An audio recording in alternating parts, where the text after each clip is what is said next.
Today we're determining terminal points, magnitude, and direction of vectors. So vectors are used in science to represent forces, and forces have magnitudes and directions.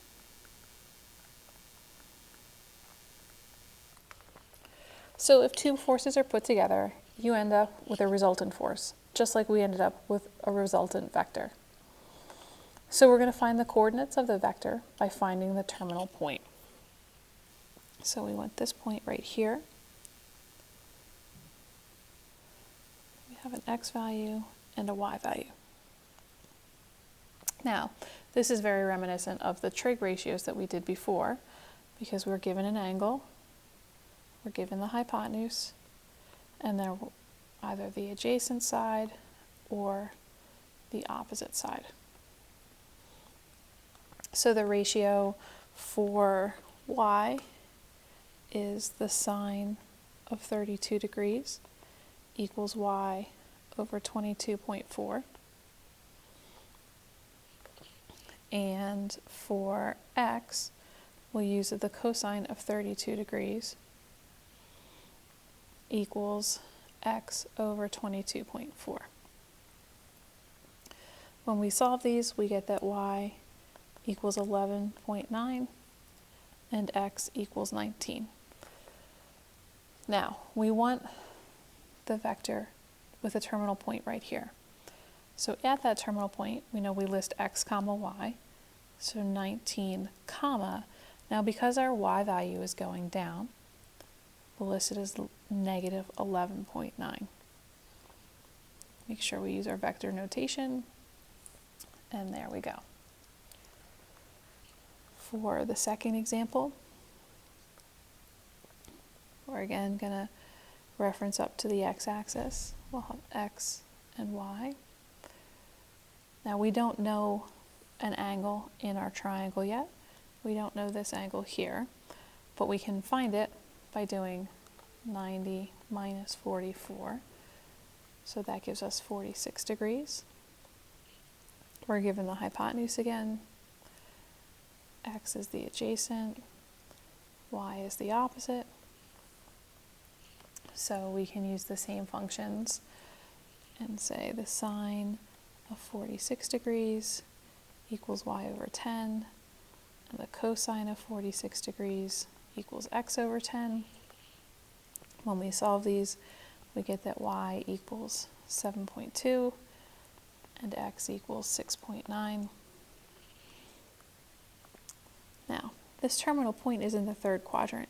So starting from the origin, we went left and down, which means that both our x and our y values should be negative.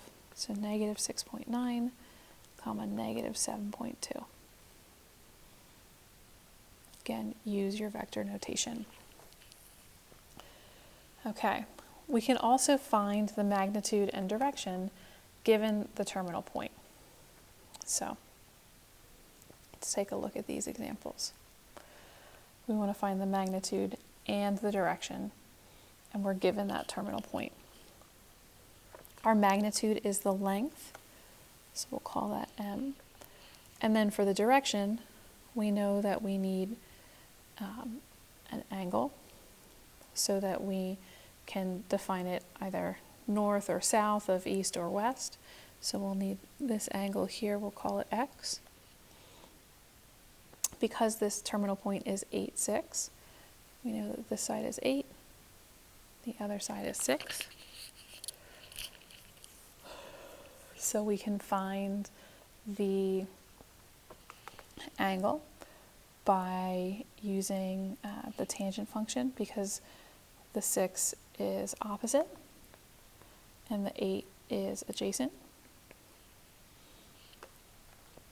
So we know that the tangent of x is equal to 6 over 8. We need to use the inverse trig function to get the angle out of it. And we get that x is 36.9 degrees. We can use the Pythagorean theorem to find the magnitude. 6 squared plus 8 squared equals m squared. So we get 100 equals m squared, m equals 10. So our magnitude is 10, and our direction is 36.9 degrees north of east.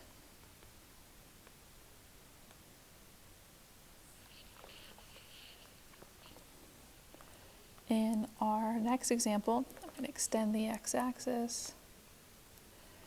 We know that our direction will be south of east eventually. We need to find the angle, and we also need to find the magnitude.